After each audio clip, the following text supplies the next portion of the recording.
Voilà, je suis là à nouveau pour une petite intervention rapide sur les Yoga Sutras.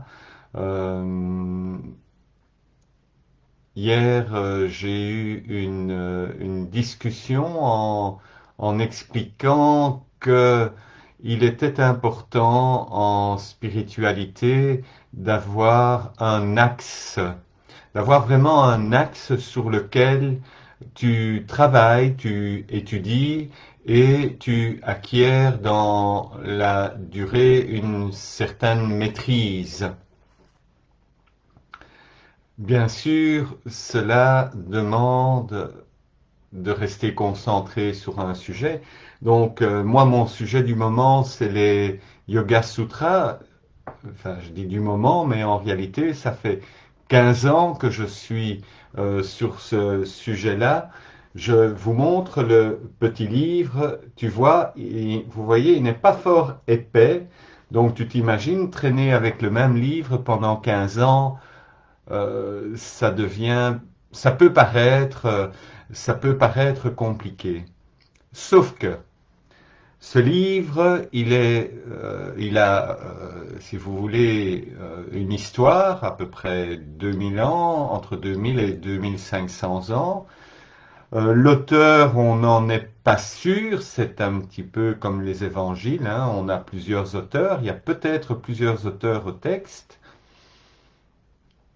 Et puis finalement, on se rend compte qu'avec ce livre-là, on, on change, on évolue, on se transforme et on fait une multitude de prises de conscience. Cela signifie aussi que quand tu reviens à un sutra, un premier, un deuxième, un troisième, eh bien tu te rends très vite compte que ta perception ou ta compréhension du sutra a évolué, a changé. C'est plus la même chose. Donc, ça, c'est une chose. Donc, maîtriser, étudier sont pour moi des éléments très importants et complémentaires au yoga et complémentaires à la, je dirais, à la méditation également. Donc, on évolue. Et donc, euh, j'ai envie de prendre le premier sutra, de le partager avec toi.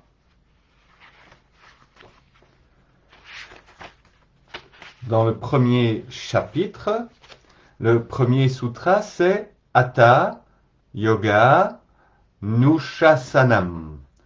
Alors les puristes me diront, mais Alain, tu n'as peut-être pas très bien prononcé. Pour moi, je ne suis pas indien, donc ce n'est pas très important. Je ne pense pas que je vais mieux percevoir l'essence en le prononçant, je dirais correctement. Mais voilà, donc ce premier sutra nous dit, ça c'est Françoise Mazet, maintenant le yoga va nous être enseigné dans la continuité d'une transmission sans interruption. Et donc, ça veut dire quoi? Ça veut dire que tu mets le pied dans le yoga, qui va être enseigné par voie de transmission, par voie d'un maître à un élève, et dans la continuité. Donc, ça veut dire pour toute la vie. Alors, effectivement, ça peut paraître comme ça à première vue, je dirais, barbant, ou je sais pas. Enfin, moi, j'ai directement accroché, mais euh, j'ai donné une autre interprétation qui est la mienne, c'est prendre soin de soi, c'est tous les jours et jusqu'à la fin de sa vie. Prendre soin de soi, c'est tous les jours et jusqu'à la fin de sa vie. Et donc, je te propose, si tu es prêt, là maintenant, on peut faire une toute petite réflexion méditative là-dessus et on va s'installer confortablement sur notre chaise. Alors, au niveau de l'assise sur une chaise, ce qui est important, c'est d'avoir le dos bien droit. Essayez de mettre de la verticalité dans ta colonne. Et puis peut-être d'imaginer un petit fil au sommet du crâne qui va étirer ton dos.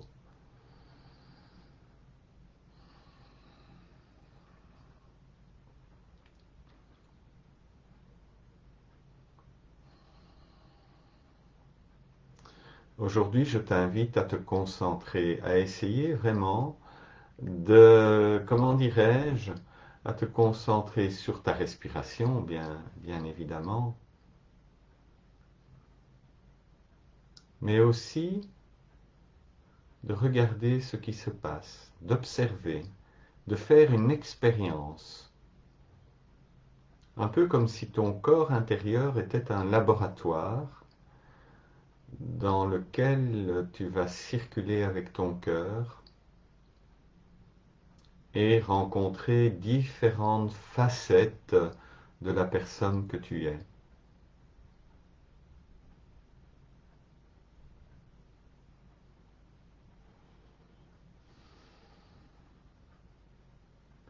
Tu ne feras pas le vide de toutes les pensées qui circulent dans ta tête, mais tu pourras te poser entre deux et trouver un peu de silence, de paix et de sérénité. Alors, cette posture méditative, que tu sois sur une chaise, sur le banc d'un parc, sur un tronc d'arbre, assis dans l'herbe, ce n'est pas ça qui sera le plus important. C'est vraiment cette concentration que tu vas mettre en application pour centraliser tous les rayons du mental en un seul point, qui est ta respiration.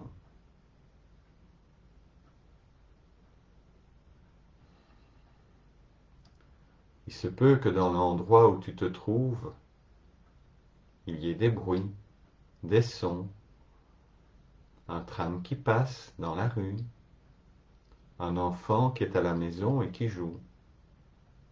Mais tu es vraiment concentré complètement sur ton mental et ta respiration. Et donc, progressivement, les rayons de ton mental vont devenir un pour être juste sur ta respiration. Évidemment, dans cette posture, on va chercher un confort général du corps. Il se peut que tu arrives à te détendre, mais ce n'est pas une relaxation. Ce n'est pas non plus un lieu où tu vas t'endormir, t'assoupir et finalement être dans un état de lourdeur. L'idée, c'est d'être assis, bien droit, dans une belle verticalité, les épaules légèrement tirées vers l'arrière, la tête haute, la nuque longue.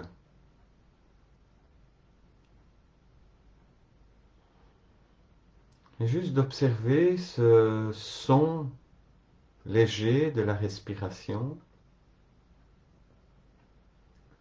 et comment ça fonctionne pour toi aujourd'hui.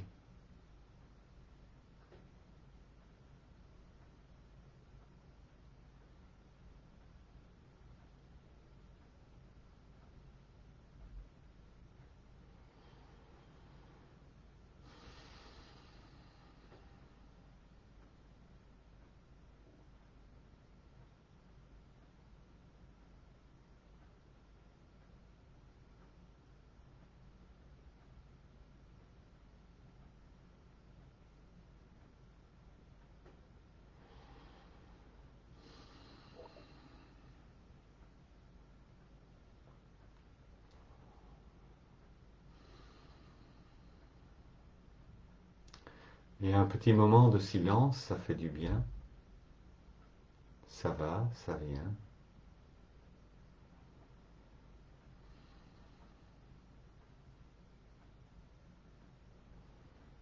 Au bout d'un moment, tu te rends compte que le temps n'a plus d'importance, que l'heure qu'il est n'a plus d'importance. Une fois que tu t'es posé, que tu te concentres, que tu écoutes et que tu observes ce qui se passe, tu prends conscience que tu es dans un espace magnifique.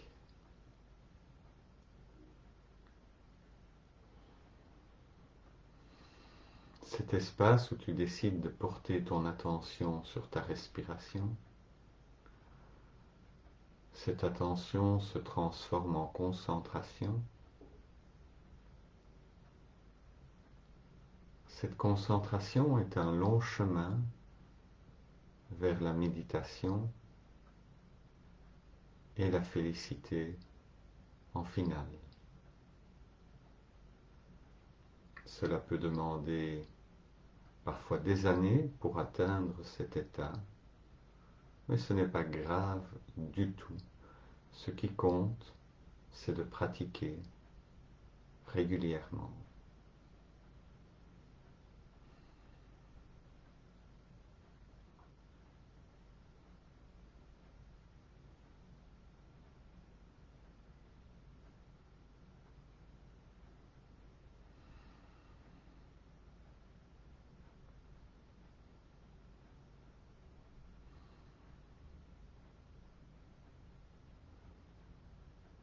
Si tu as le Yoga Sutra avec toi, chez toi à la maison, si tu en as déjà fait l'acquisition, tu peux répéter dans ta tête le premier sutra ou même le chanter. Hatha Yoga Nushasanam, Hatha Yoga Nushasanam, Hatha Yoga Nushasanam. Om. Om. Om. Shanti, Shanti, Shanti. Joindre les mains en prière sur le cœur, relâcher la nuque.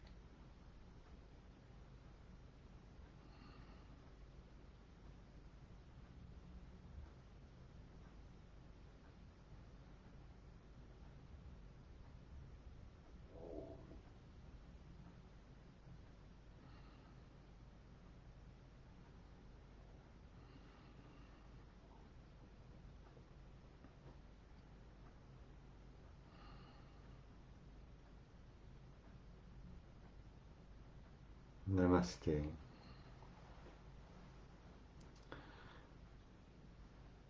Voilà, je te remercie pour ta participation aujourd'hui et je te souhaite une très très belle journée.